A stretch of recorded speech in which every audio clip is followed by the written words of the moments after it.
స్వయంగా సముద్రమే అభిషేకం చేసే శివలింగం గురించి మీకు తెలుసా?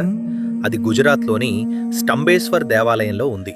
ఇక్కడ రోజుకు ఖచ్చితంగా 2 సార్లు సముద్రం గర్భగుడిలోకి ప్రవేశించి శివలింగానికి జలాభిషేకం చేస్తుంది. శతాబ్దాలుగా ఇదే విధంగా జరుగుతూనే ఉంది. ఇక్కడ ఉన్న ఈ శివలింగాన్ని స్వయంగా శివుడి కుమారుడైన కుమారస్వామి ప్రతిష్ఠించారనే విషయం స్కంద పురాణంలో ఉంది. కుమారస్వామి తారకాసురుని సంహరించిన తర్వాత తీవ్రమైన పశ్చాత్తాపంతో నిండిపోయాడు. ఎందుకంటే తారకాసురుడు కూడా శివునికి గొప్ప భక్తుడే.